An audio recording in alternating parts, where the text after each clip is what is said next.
Hey there fellow travelers, Mark here with Wolters World, and today we're on safari in the Serengeti National Park in Tanzania, and we have loved our time here, from seeing the elephants up close and the lions and the Cape buffalo to experiencing the wonderful people here and the guides. It's been a really great thing, a shockingly great thing.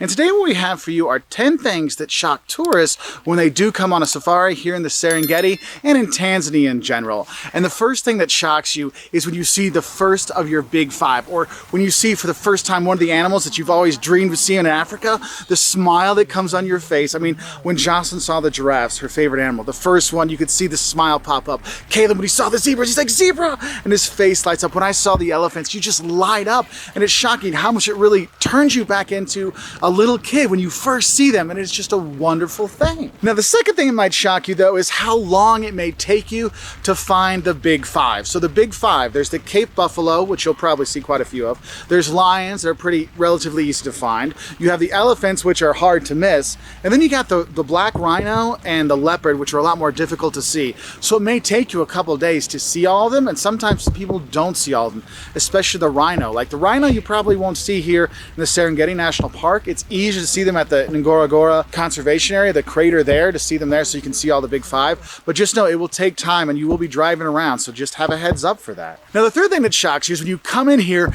are the herds of animals you do see. Now when you see the first zebra, you're like, oh my gosh, there's a zebra. And your guide's like, yep, there's a zebra. And then like 20 minutes later, there's a herd of zebra or a herd of wildebeest or a herd of gazelles or antelopes. You're like, oh wow, they really are everywhere. You're like, oh yes, they really are everywhere. And there's so many of them. Like, wow. And you're kind of, it was funny, we were driving around and we made a comment, we're like, I wish the deer where we live were as smart as the gazelles and antelope to get out of the way of the jeeps when you're going around, because it's just so many of them and it's just so amazing. You're like, my gosh, it's like I'm in a National Geographic movie when I'm here. It's so gorgeous. So the next thing that might shock you when you come here is how bumpy and dusty the roads are when you're on safari. Now look, I mean, we're here in a national park, so you're going to be going through and there's dirt roads that go everywhere. Sometimes it's a little bit bumpy, and if they're going fast, it gets a lot more than a little bumpy. So be ready for that. So if you get motion sickness and stuff like that, that might be a little bothersome. They do give you extra cushions there, which is helpful. Also, you might want to make sure you bring like a scarf or something to cover your face to protect the dust, because not all of the Jeeps you'll be in will have windows that close, so do have a heads up for that, okay? And when you're out on safari, remember, it takes you, you're going to be out there for hours and hours seeing stuff and things like that. And the next thing that's going to shock you is you can't go pee away from the Jeep. Now, I'm not saying you have to pee out the window kind of stuff, but when you go pee, when you're out on safari, you either pee next to the Jeep or behind the Jeep. You don't get to go wander off and go behind that bush, because you never know what else is behind that bush, okay? So know that one, all right? And that's one of the ones, like, we've had big family pees before where everybody's out going pee. So if you're a squat peeing, kind of person, make sure you've practiced the squat kind of stuff for things like that, because you got to go number 2 as well. I mean, there's no toilets there out in the Serengeti. Now, there are toilets at the entrance when you come in to the park, and if you're at a camp, they'll have toilets there for you, no problem. But just know, when you're out and about, seeing the lions and leopards and all these things, nope, it's going to the bathroom right next to the Jeep. It's a safety thing. Another thing that might shock you is they don't let you out by yourself.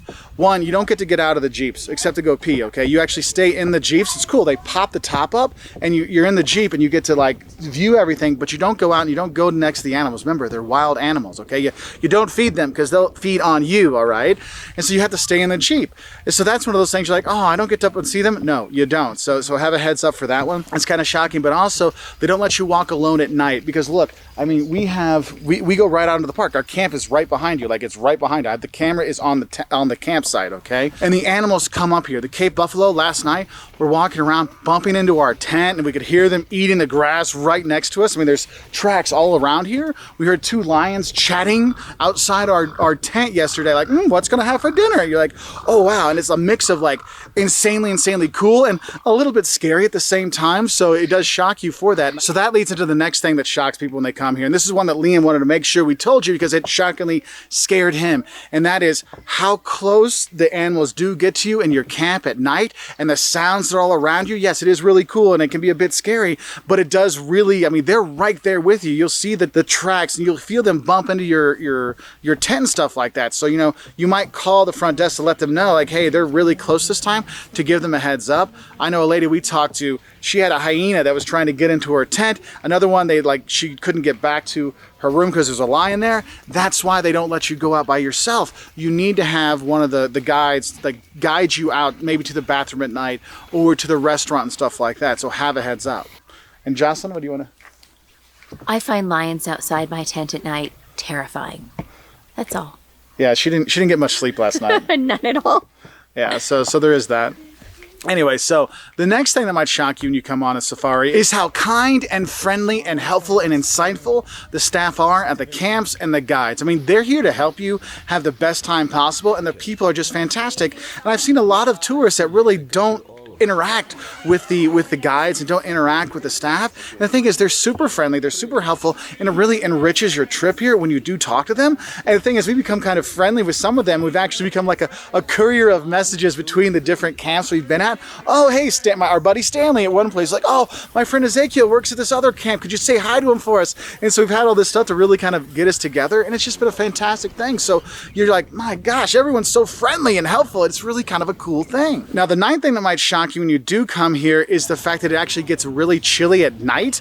I know you're like, wait, we're in Africa near the equator. I mean, it should be hot all year round. Yes, during the day it gets very hot, like beating down sun. You need to have the sunblock and wide brimmed hat and stuff like that. You know, have your safari clothes to help keep you cool. But the thing is, at night when you go to sleep, I mean, the temperature drops a lot when the sun goes down. I mean, it goes down and you're like, oh, it's cold. Like heavy blankets. Make sure you're bringing some, thick pajamas and stuff like that, because it gets really cold. And in the morning when you want to wake up and see some stuff and you open your tent for the first time, that cool breeze really comes in, and that is shocking for people because they think, oh, it's Africa, I'll be hot all the time. No, you won't. So make sure you're ready for that, okay? And then the last shock I have for you is the shock of the cold water shower. See, I can't even say it because I had a cold water shower the other day.